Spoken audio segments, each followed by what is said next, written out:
So hello everybody, it's me, the Excellent Reviewer, and I thought I want to do a little video.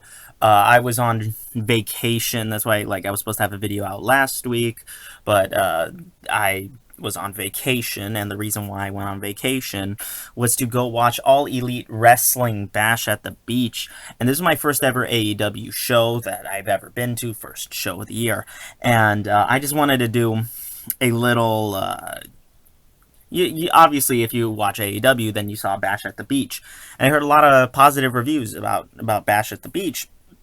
But my only thing is, I just want to do this quick little video before I get back into the larger video, because we have quite a video lined up for either next week or the week after. But I wanted to talk a little bit about Bash at the Beach and my experience at an AEW show, and it was fun, and I love, because here's my critique. Is the fact that the show sort of dragged on a while. It dragged on a while, and it was sort of like the mystique faded, because this is what happened. They filmed AEW Dark before, which was like, oh, that's cool. I love the idea of AEW Dark. It gives them it gives AEW it gives the fans sort of a special treat, you know. But what I did not realize was that it happened before and after the main card, before Bash at the Beach started. So it started off good. The first two matches of AEW Dark, there was tables match between the girl who dresses like Goku and Nia Rose.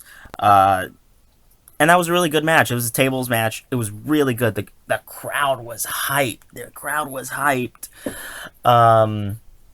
And then what a phenomenal way they opened the match with that fatal four-way tag team match. Phenomenal. Everybody was on the edge of their seat, and the building was loud. It was like, because it was amazing. That match, and then. And I'm not gonna do this isn't supposed to be like a full review, but it was just like after that it was the women's tag match, and then you have no idea how many people I saw got up and left to go to either to the bathroom or get drinks. But the match, I sat through the match because I want to sit through every single match, and it was boring. It was boring. It was really boring. I was really hyped for the show, and then it was just weirdly and evenly paced, because after that Cody gave his speech. I had brought two friends that were not wrestling fans, because this is the whole reason why I traveled like halfway across the US was for All Elite Wrestling. And it was just I don't blame them, but I've taken people who weren't wrestling fans to a wrestling show, and they weren't bored. There was one or two times that they were bored, but they had a good match. They had a good match experience in general, and it was just the show itself was if you count AEW Dark, the show was nearly 3 hours long, and that's enough to drain any person. I sat through a 3-hour Monday Night Raw, and although there was one match that dragged on and was nearly 20 minutes, it just kept on building up, hype, and I remember cheering towards the end of the night. And then I've never done this for a wrestling show, but I was sort of waiting for it to end. It was great to see DDP back. Don't get me wrong. It was great to see him back, but then I was like, oh, it's a tag team match. And I'm not a huge fan of tag team matches, because, when you're in a tag team match, it's sort of just you want to see we all wanted to see MJF get his ass kicked by DDP, which did happen, but it sort of just delays it. And I guess that's the point. You want to build up hype and stuff like that, but it just delays it. No, we don't want to see QT Marshall against the Butcher. We want to see DDP kick MJF's ass. That's what we want to see. And I remember constantly looking at my phone. I was waiting for sort of time to run out. I was just and then we got there at 7. The show didn't start till like 7:30 with AEW Dark, and then it was 10 when we left, and that was when the main card ended with a whole John Moxley Solid Snake bit, and what was next was even more AEW Dark. And so I told my friends, I was all like, because I knew that the last match of the night was going to be Pac and Darby Allin, that I was all like, okay, guys. So just to let you, I was like, after this, we're leaving, because I am really tired, and they were really tired too, because usually, like, it's just like, oh, it's a wrestling event's supposed to like build it up, and you're supposed to be like, but like I just felt really tired. It was just draining, and I was really hyped for the show, but unfortunately, that was sort of my first experience with All Elite Wrestling. I was excited for Pac and Darby Allin. I was excited for see John Moxley live, but the match with Sammy Guevara was a little bit like taxing, and it wasn't really that good. Except for when Chris Jericho came out, I marked the fuck out when Chris Jericho came out because it was Chris Jericho, and I thought it was great, to see him, but like it had so few and far between. Like that's the only critique that I can give it. I'm not saying like this is all AEW, how all of it is, because some people did, like enjoy it and had a great time, and good on them for that. And